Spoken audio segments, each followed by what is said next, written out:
Okay, so it's 1898 in western Pennsylvania, and you need work that pays. The furnace in front of you hasn't been cold in years. It burns natural gas piped in from a field a few miles out, and it holds a pot of molten glass at a heat you can feel through a leather apron from 6 feet away. You work in a shop of 4. A boy carries, a man gathers. You blow, and a clock on the wall decides when the turn ends. The blowpipe is iron, roughly 5 feet of it, and you lift it a few thousand times before that clock runs out. Nearly every bottle in the country starts like this. Every one of them passes through a set of human lungs. Then the mold closes, and the count goes in the book.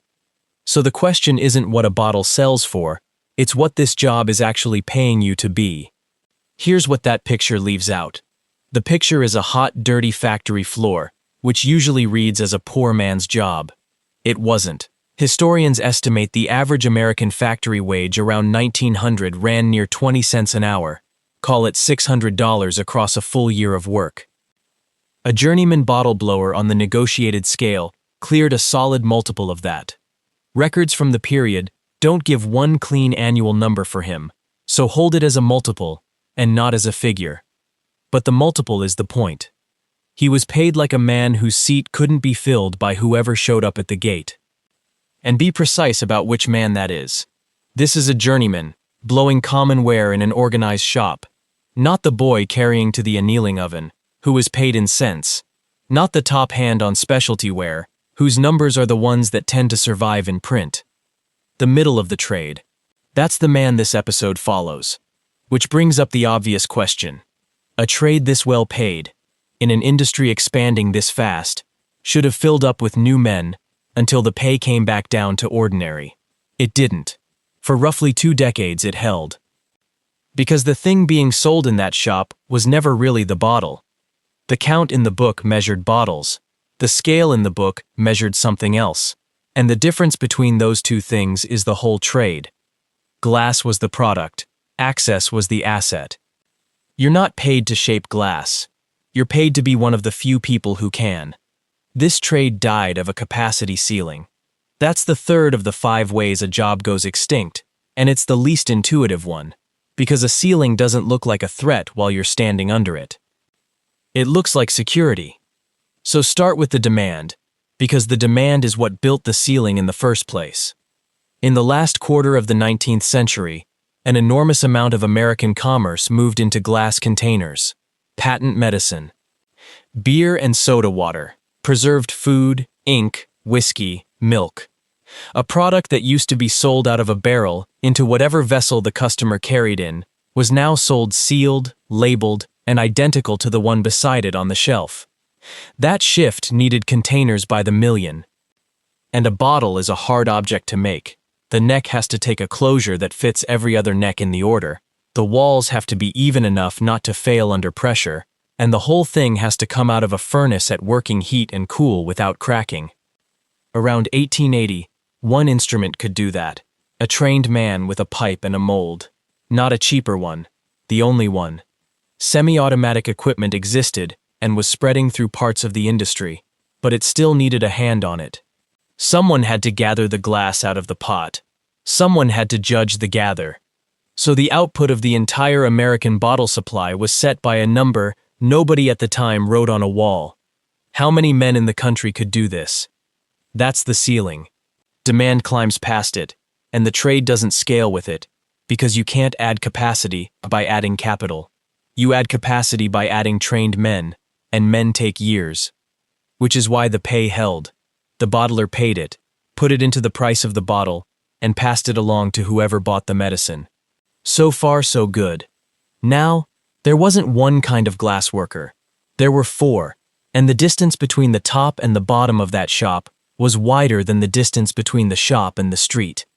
At the bottom, the boys. Carrying in boys, mold boys, snap-up boys, moving finished ware to the annealing oven, and running the molds. Investigators documenting glass housework in the early 1900s recorded boys' pay in a range of roughly 70 cents to $1.25 a day. This tier was also the subject of law.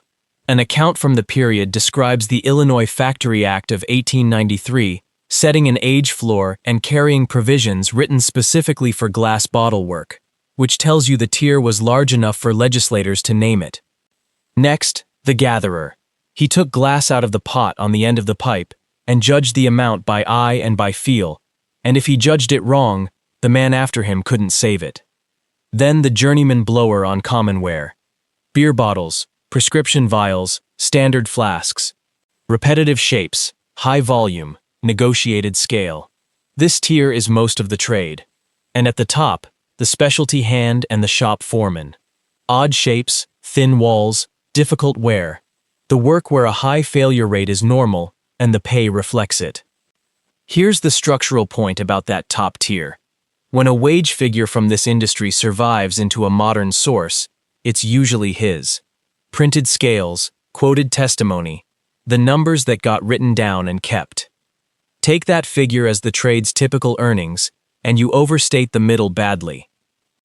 So every number in this episode comes with its tier attached. And then there's the part almost nobody accounts for, which is what it cost to get into that shop at all. First, the years.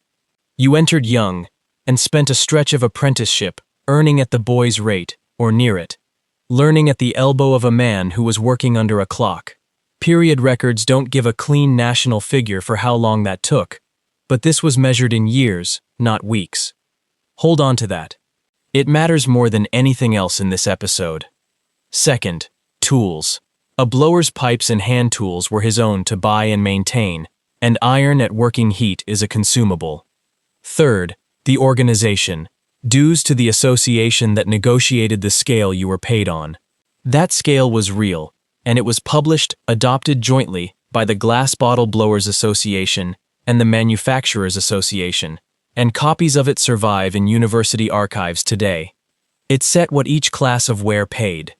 Fourth, geography. These factories followed cheap fuel, and cheap fuel in the 1890s meant the natural gas fields of Ohio and Indiana. Fields depleted. Plants banked their furnaces or closed. And a man whose income depends on one specific furnace being lit moves to where the next one is, at his own cost. Now the item that almost never makes it into the story. The furnace shut down every year. Glass houses stopped in the hottest months for repair and rebuilding, because you can't reline a working furnace, and nobody could stand in front of one, through a July in Indiana. Period records treat this as ordinary practice.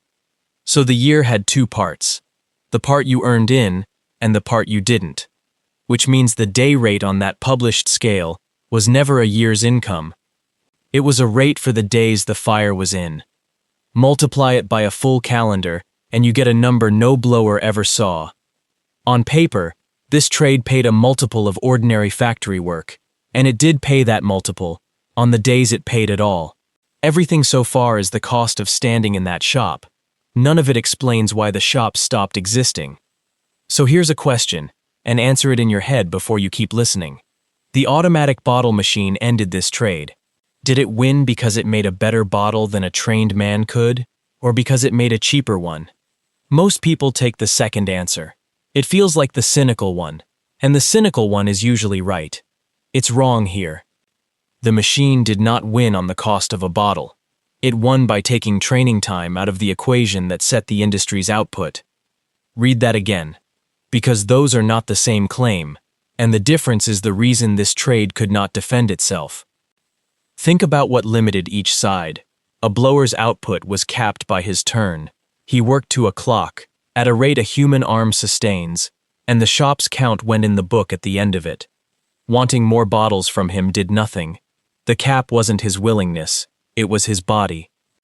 And the industry's total output was that same cap, multiplied by the number of men who had one.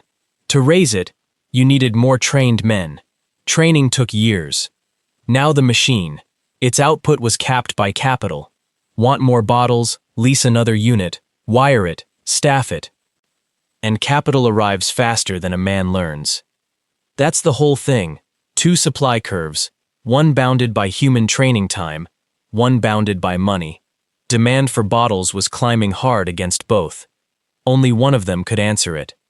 which means the high wage wasn't protection. It was a signal.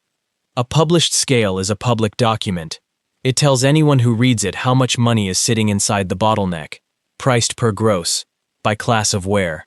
Any engineer with financing could read that scale and work out what a machine would be worth if it existed. The trade wasn't hiding its value. It was printing it, season after season, with the manufacturer's countersignature on the front. Now, the other side of the ledger, because how this trade got paid is stranger than what it got paid. You weren't on a salary. Bottle work paid by the gross, and the price per gross varied by what you were making. Beer bottles at one rate, prescription ware at another, odd shapes at another. Those rates were the substance of the published scale, and the negotiation each season was a negotiation over hundreds of individual prices. That structure does something specific. It converts a wage argument into an arithmetic argument. Nobody is debating whether a man deserves more. Both sides are pricing items.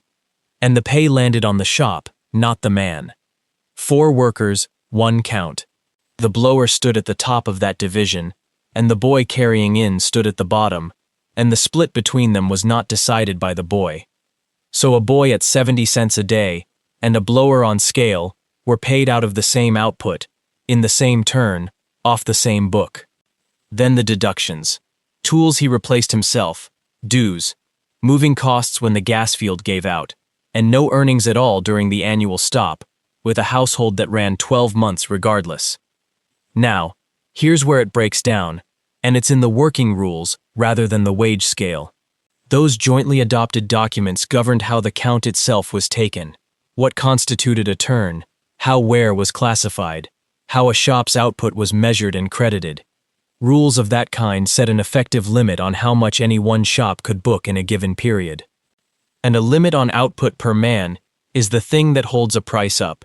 Wage rates hold when the supply of the thing being sold stays tight. In this trade, the thing being sold was human output, and the rules kept it measured and bounded. That arrangement was signed by both sides, and it worked. It worked for roughly 2 decades. Both parties had a reason to want it. Stable prices for the manufacturer, defended earnings for the blower. It also meant the industry's entire capacity to grow ran through a channel that no amount of demand could widen. So the ceiling wasn't imposed on this trade from outside.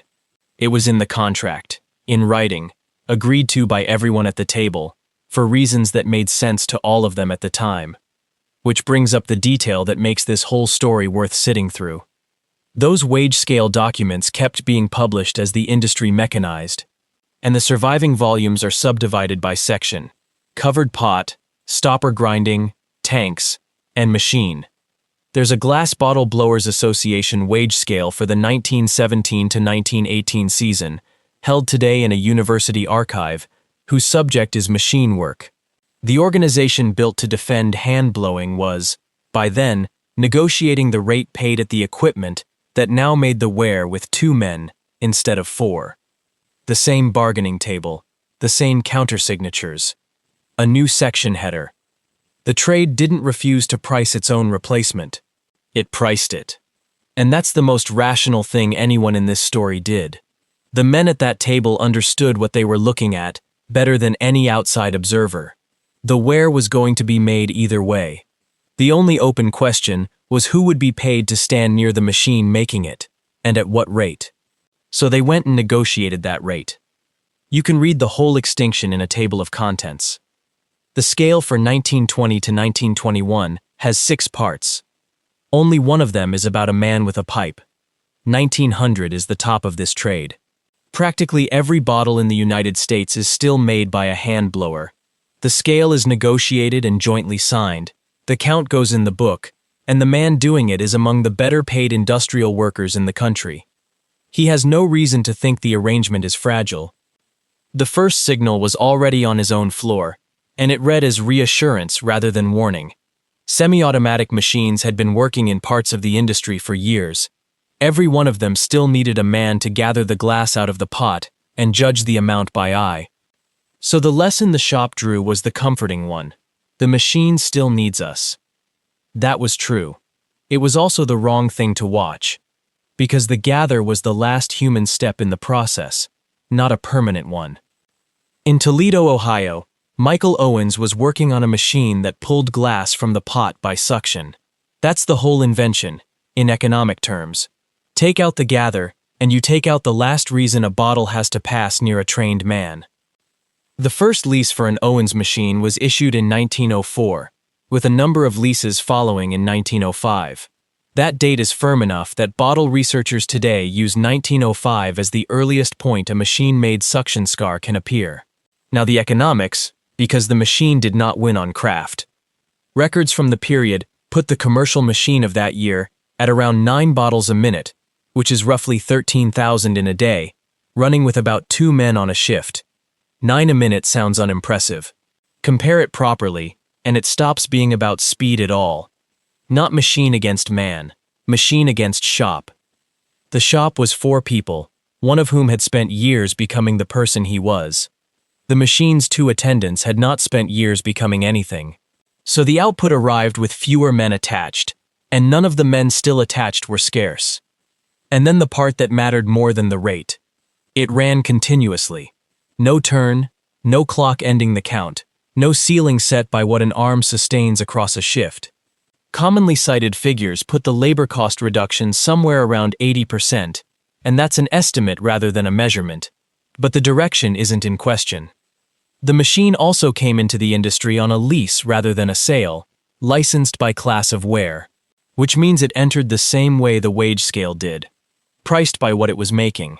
Here's what the collapse actually looked like, and it's slower than you'd expect. Roughly 50% of American glassware was machine-made by 1917, roughly 80% by 1922 and 23, roughly 90% by 1924 and 25. 2 decades from first lease to near totality. And through most of that stretch, the scale documents kept being adopted season after season. The classes of ware machines couldn't handle, yet still paid what they'd paid, and the men blowing them were still on a negotiated rate. Their pay didn't erode ahead of the machine. It held, right up to the point the machine reached their class of ware, and then their class of ware moved to a different section of the same book, which is the signature of a capacity ceiling. Pay doesn't warn you. It stays where it was, and then the seat is gone. Now, the arithmetic that made the ceiling worth going around in the first place. 3 things before the numbers. This is the journeyman on common ware, the middle of the trade, not the specialty hand. It's the negotiated scale, so it's a nominal rate before dues, tools, and moving costs. And the furnace stopped every summer, so nothing here gets multiplied by a full calendar. Start with the floor. Historians estimate the average American factory wage around 1900, near 20 cents an hour, roughly $600 for a full year of work. Period sources won't hand you the blower's annual figure, so run it as a range and watch what survives. Say his day rate was 3 times an ordinary laborer's, and say the season ran about 3/4 of the calendar. That's a working assumption, not a record. 3 times the rate across 3/4 of the year comes out near twice a laborer's annual income. Now take the deductions off, pipes and hand tools out of pocket, dues to the association holding the scale up, and relocation each time a gas field gave out, and the furnace stayed banked. Call it somewhere under twice a laborer's year, in the good years. So the man at the center of the entire American bottle supply, the man without whom not one sealed container reached a shelf, was clearing about what 2 ordinary laborers cleared between them. 2 ordinary men's wages, for the only instrument in the country that could do the job. That was the price of the bottleneck. It was also the size of the prize for anyone who could get around it, and it was published annually, in a document with the manufacturer's signature on the front. The trade ended. The economic need that created it did not. Somebody still has to make a container hold a tolerance. A neck still has to take a closure that fits every other neck in the order, and walls still have to be even enough not to fail under pressure. That requirement never went anywhere. It got redistributed. So follow where it went, because it didn't all go into a machine. It went into 4 places, and only one of them looks like manufacturing. It went into the design of the forming equipment itself, where the judgment a gatherer made by eye is now decided once, in advance, by whoever specifies how much glass a cycle takes. It went into the mold shop. Shape used to live in a man's hands, and a mold that guided them. Now it lives in the mold, and the tolerance question became a tool-making question. It went into maintenance and process control. The people keeping a continuous line inside spec are doing what a blower did when he judged a gather, except they do it to a machine's output rather than their own. And one share went somewhere new. The technology entered the industry under license by class of ware, which means part of the value of forming a bottle became a payment for the right to form it that way. That layer didn't exist in 1898. Nobody in that shop paid anyone for permission to shape glass. How many people hold the equivalent function today? Period and modern figures don't line up well enough to give you a count, and inventing one would be worse than admitting that. But the direction is clear enough. A capability that once sat in a man's lungs now sits in engineering documents, in tool steel, in maintenance schedules, and in a licensing agreement. Which brings up the one variable that would have changed the outcome. Not better organizing, not a smarter negotiation. One ratio, the time it takes to train a person, against the time it takes to deploy a unit of capital. Everything in this story follows from that ratio being lopsided. Training a blower took years. Leasing a machine took a season. If becoming a blower had taken weeks, the trade could have expanded with demand, the ceiling would never have bound, and a machine would have had to win on marginal cost alone against an elastic supply of men. That distance is years against weeks. That's it. That's the entire margin this trade lost by. So go back to that furnace in 1898. The heat you can feel through leather at 6 feet. The iron pipe. The clock deciding when the count stops. The heat was never the job. The clock was never the job. The scarcity was the job. And the clock was what kept the scarcity measured. You're not paid to shape glass. You're paid to be one of the few people who can. So find the clock in your own trade, the license, the credential, the years, the thing that keeps your seat from being filled by whoever shows up. Then ask which of the 5 it is, and how long it takes to become you.